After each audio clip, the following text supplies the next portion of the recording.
ইরানে মার্কিন যুদ্ধবিমান ভূপাতিত পাইলটকে নিয়ে গেছে যুক্তরাষ্ট্র। দর্শক, প্রথম আলোর বার্তা কক্ষে আজ আমরা এই বিষয় নিয়ে কথা বলবো। আপনাদের সঙ্গে আছি আমি মেহেদী হাসান। আমাদের সঙ্গে রয়েছেন প্রথম আলোর সহকারী বার্তা সম্পাদক পার্থ শঙ্কর সাহা। আপনাকে স্বাগত। ধন্যবাদ। এই যে ইরান যুদ্ধ 1 মাসের বেশি সময় হলো, 1 মাস পরে এসে মার্কিন যুদ্ধবিমান বিধ্বস্ত করলো ইরান, এর বার্তা কি? এর পেছনে কি বার্তা দিচ্ছে যুদ্ধে আসলে? আচ্ছা, তানিম, যে বিষয়টা এটা ধরেন একদিক থেকে ইরানের দিক থেকে দেখতে গেলে এটার একটা খুব বড় খবর, কিন্তু সার্বিকভাবে যুদ্ধের পরিস্থিতি যদি আপনি দেখেন সে জায়গায় হয়তো এর অত বেশি সিগনিফিকেন্ট না। কেন আমি দুটোকে বলি, একটা হচ্ছে যে কিন্তু এর আবার একটা ভিন্ন দিক আছে, সে প্রসঙ্গে আমি পরে আসছি। প্রথম কথা হলো যে 1 মাসেরও বেশি সময় হয়ে গেছে, এর মধ্যে কিন্তু মার্কিন যুদ্ধবিমানগুলো ইরানের উপর নানাভাবে আক্রমণ চালিয়েছে আর কি, তার তেলক্ষেত্রগুলোকে আক্রমণ চালিয়েছে। সর্বশেষ তার দেশের সবচেয়ে বড় সেতু, উঁচু সেতু, সেটাকে ধ্বংস করেছে। আর অন্যান্য ক্ষতির কথা তো আমরা জানি আর কি। তো তার মধ্যে ধরেন একাধিকবার তারা যে আক্রমণ করেছে, তার মধ্যে মাত্র দুটো, অন্ততপক্ষে দুটো আর কি এখন পর্যন্ত আমরা জানি, যুদ্ধবিমান ধ্বংসের কথা ইরানের পক্ষ থেকে দাবি করা হয়েছে বা যুক্তরাষ্ট্র স্বীকার করেছে আর কি। তো মানে বারংবার আক্রমণের মানে শত শত আক্রমণের মধ্যে যদি দুটো মাত্র মানে যুদ্ধবিমান বিধ্বস্ত হয়, সেটা হয়তোবা যুদ্ধের মানে পরিপ্রেক্ষিতে খুব বড় কিছু না। কিন্তু যদি কোন দেশের বিমানটা ধ্বংস করা হচ্ছে সেই প্রসঙ্গ যখন চলে আসে, এবং যখন এই ধরনের কথা বলা হয় যে মানে ইরানের প্রতিরক্ষা ব্যবস্থা বলতে কিছু নেই, তারপরে হচ্ছে যে আমরা ইচ্ছে মতো তাদেরকে সমস্ত কিছুতে হামলা করতে পারি, আমরা তেল ক্ষেত্র ধ্বংস করে দিতে পারি, তারপরে আমি যেটা বলছি তারা বলছে যে কন্টেস্টেড এয়ার স্পেস, হেক্সাত নিজেও বলেছিলেন, হ্যাঁ, যে আমরা আমাদের কেউ কিছু করতে পারবে না। সেই পক্ষের যারা ব্যক্তি, তাদের জন্য এটা নিঃসন্দেহে একটা কলঙ্কজনক বিষয় বলা যায় আর কি। এবং তার সেলিব্রেশন ইরান জুড়ে হচ্ছে আমরা জানি, এবং যারা যুদ্ধ চান না সেই মানুষজনের জন্য হয়তোবা এটার একটা বড় খবর। আপনি যেমনটি বলছিলেন, অজেয় আকাশসীমা, অজেয় প্রতিরক্ষা ব্যবস্থা যুক্তরাষ্ট্রের অনেক বিশেষণ তাদের ক্ষেত্রে যাচ্ছে। তো ইরান যে তাদের যুদ্ধবিমান বিধ্বস্ত করলো, এরপরে উদ্ধার করতে গিয়েও আমরা যদি গণমাধ্যম সূত্রে জানতে পেরেছি যে একটি হেলিকপ্টার ভূপাতিত করা হয়েছে বলে ইরান দাবি করেছে।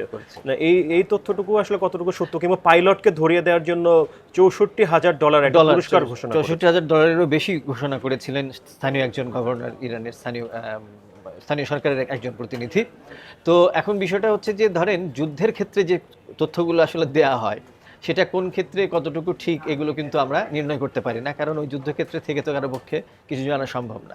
এখন যুদ্ধে যে বিবদমান মানে পক্ষগুলো থাকে বা প্রতিপক্ষ যারা থাকে, তারা যে তথ্যগুলো দেয় আমাদের তাদের উপরই রিলাই করতে হয় আর কি, নির্ভর করতে হয়।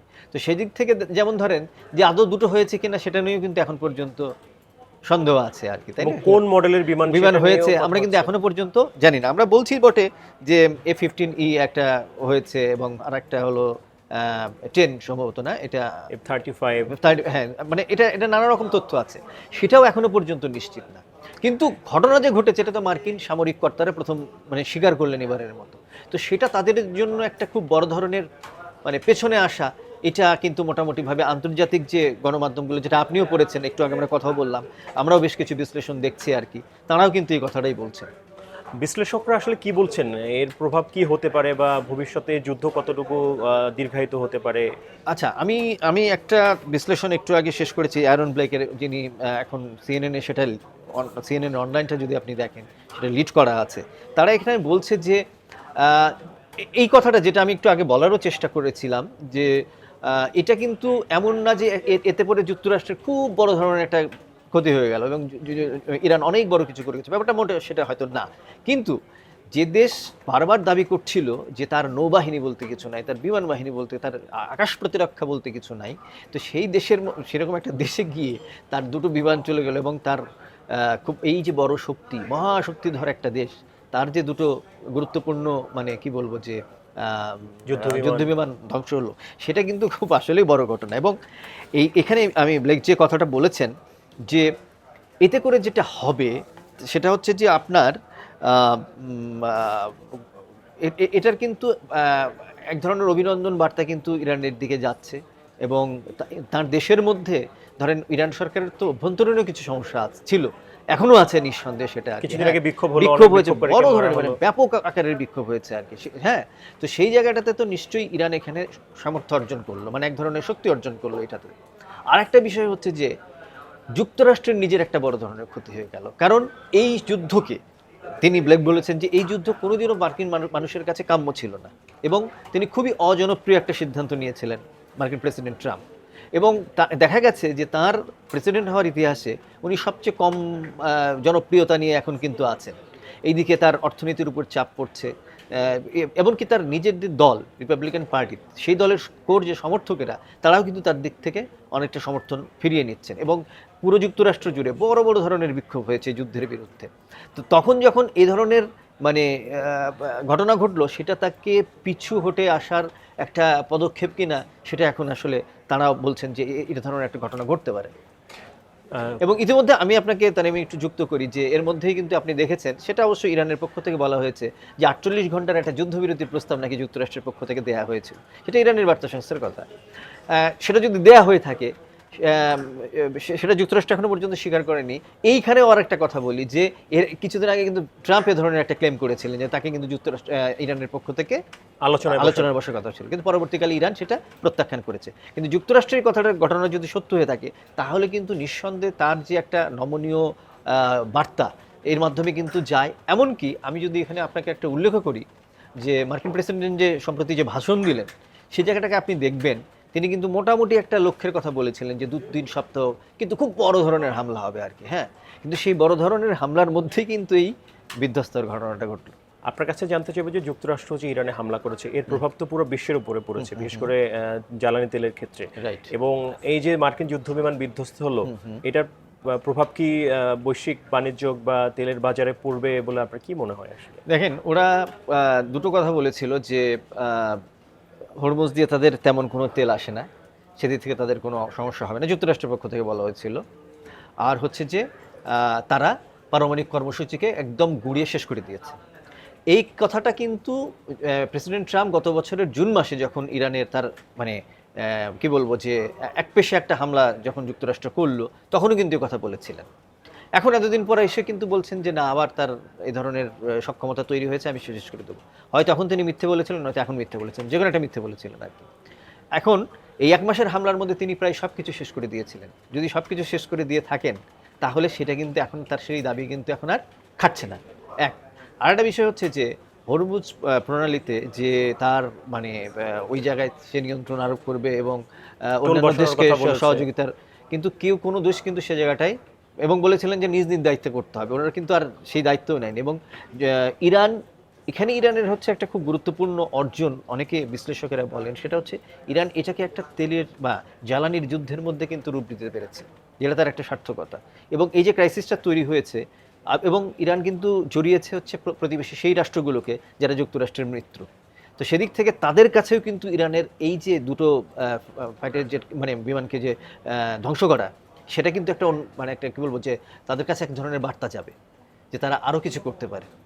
আপনি যেমনটি বলছিলেন যে যুক্তরাষ্ট্রের যে মিত্ররা রয়েছে মধ্যপ্রাচ্যে, সেসব দেশে হামলা করছে, এবং আমরা প্রতিনিয়ত দেখতে পাচ্ছি যে মধ্যপ্রাচ্যে যেসব দেশে ইরান হামলা করছে, যুক্তরাষ্ট্রের মিত্র দেশগুলোতে বিভিন্ন যুক্তরাষ্ট্রের দূতাবাস হোক বা বিভিন্ন জায়গায়, তো এটা তো আরো তাহলে ইরানের এটা কি বাড়বে কিনা এরকম আশঙ্কা? ধরেন এই এটা নিঃসন্দেহে একটা মানে পেছন ফেরা আর কি যুক্তরাষ্ট্রের জন্য আর কি। হ্যাঁ, এবং তার মধ্যে যদি আমি যদি ওটা সত্য হয়ে থাকে যে 48 ঘন্টা যুদ্ধবিরতি প্রস্তাব, যেটা কিনা ইরানের মধ্যে প্রত্যাখ্যান করেছে আর কি, তো যে চাপিয়ে দেওয়া যুদ্ধটা যার সঙ্গে মানে ইসরায়েল এবং যুক্তরাষ্ট্রের আসলে চাপিয়ে দেয়, যুক্তরাষ্ট্র তো একার না, বা অনেক ক্ষেত্রে হয়তো বা অনেকে বলছেন যে এটা আসলে ইসরায়েলের যুদ্ধ মানে যুক্তরাষ্ট্র করছে, যোগ দিয়েছে। তো সেই জায়গাটাতে নিঃসন্দেহে তার যে প্রতিবেশীগুলো ছিল তারা কিন্তু বড় ধরনের ড্যামেজের শিকার হয়েছে। তাদের ব্যবসা মানে ধরেন দুবাই, আবুধাবি, এই শহরগুলো তো বিশ্বের হচ্ছে বিশ্ব বাণিজ্যের একটা খুব বড় বড় কেন্দ্র। সেই বিশ্ব বাণিজ্যের কেন্দ্রগুলো কিন্তু নানাভাবে ক্ষতিগ্রস্ত হয়েছে। তো এখন যদি এই হামলাটার যে রেশটা, এখন তো ইরান মোটামুটিভাবে উজ্জীবিত, তার এই মানে উজ্জীবিত শক্তি সেটা যদি আরও হামলার দিকে চলে যায়, মানে তার প্রতিবেশীগুলোকে আরও যদি মানে সে শাসানোর একটা জায়গা পেলো আর কি, যে দেখো আমি কিন্তু এটা করতে পারি। এর প্রভাব তো বাংলাদেশের উপরে পড়ছে এবং আরো পড়তে পারে। পুরো যুদ্ধের প্রভাব তো বাংলাদেশ কেন, সারা বিশ্বের মধ্যে পড়ছে, আমাদের প্রতিবেশী দেশ ভারত থেকে শুরু করে পাকিস্তান থেকে শুরু সব দেশের উপরে পড়ছে। এবং আপনারা দেখেন আজকেও আমরা ঢাকা শহরে দেখলাম যে জ্বালানির নানা রকম পেট্রোল পাম্পগুলোতে নানা রকম সমস্যা হচ্ছে, এবং এটা যে আসলে কতদিন ধরে থাকবে আমরা ঠিক জানি না, কিন্তু বিশ্বের যে কোনো মানে কল্যাণকামী মানুষের মতো আমরাও সেটা প্রত্যাশা করি। বিশেষ করে আমাদের মতো দেশগুলোর জন্য আমরা তো পুরোটাই জ্বালানির উপর মানে নির্ভর করি হচ্ছে এই দেশগুলোর উপরে আর কি, তাই নাকি? তো সেই জায়গাটাতে আমাদের জ্বালানির সাথে সব কিছুর সম্পর্ক, আমাদের কৃষির সম্পর্ক, আমাদের চলাচলে যাতায়াতের সম্পর্ক, সমস্ত কিছুরই সম্পর্ক আর কি। আমরা কৃষিপ্রধান দেশ, এখন এটা বোরোর মৌসুম চলছে, সেই জায়গায় কিন্তু সেচটা ভীষণভাবে জরুরি হয়ে পড়ে। তো সেই সব কিছু মিলে তো আমাদের জন্য খুব বড় ধরনের একটা সমস্যা আসলে সৃষ্টি করেছে, এবং সেটা যে যুদ্ধ যত দ্রুত শেষ হয় সেটা আমাদের জন্য মঙ্গল, সবার জন্য হয়তো মঙ্গল। আরেকটি বিষয় একটু বলতে চাচ্ছি, সেটি হচ্ছে যে ইরান যুদ্ধের 1 মাসের বেশি সময় হয়েছে, এরপরে যে ইরানের এই সফলতা কিছু ক্ষেত্রে বলা যাচ্ছে, এক্ষেত্রে কি যুক্তরাষ্ট্রের বিরুদ্ধে যুদ্ধে রাশিয়া এবং চীন না, ইরানকে এই কথাটা তো বলা সহযোগিতা আছে, করছে? এবং রাশিয়ার পক্ষ থেকে তো বলা হয়েছে তারা যে প্রযুক্তিক যে সহযোগিতাগুলো করে। চীন কিন্তু ওইভাবে সুদৃঢ়ভাবে প্রকাশ্যে কিছু বলে, কিন্তু ধরে নেওয়া হয় যে সেগুলো হচ্ছে। এখন দেখেন যে ওইদিকে কিন্তু আরেকটা যুদ্ধের মধ্যে পুরো পশ্চিমা শক্তি রাশিয়ার বিরুদ্ধে লেগেছিল, যেটা ইউক্রেনে লেগেছিল আর কি। হ্যাঁ, এমন জেলেনস্কি কিছুদিন আগে কিন্তু নিজেও বলেছেন যে এই যে ইরানের যে যুদ্ধ হচ্ছে, এখানে কিন্তু লাভ নিচ্ছে আসলে রাশিয়া, তাই না? উনি বলেছেন আর কি। তো সেক্ষেত্রে যে রাশিয়াকে যেখানে একটা বিপদে ফেলানোর চেষ্টা করা হয়েছে ইউক্রেনকে ধরে, রাশিয়া হয়তোবা এই জায়গাটাতে পশ্চিমা শক্তিকে দেখিয়ে দিচ্ছে যে সমস্যা কিন্তু আমিও সৃষ্টি করতে পারি, এবং এটা যদি দীর্ঘায়িত হয় তো শেষ বিচারে কিন্তু যুক্তরাষ্ট্র বা ইউরোপের তার মিত্রদের জন্য খুব বেশি ভালো হবে না, মানে গোটা বিশ্ব ভুগবে এর জন্য। ভুগবে আর কি। এতক্ষণ আমাদের সঙ্গে সময় দেওয়ার জন্য আপনাকে ধন্যবাদ। ধন্যবাদ।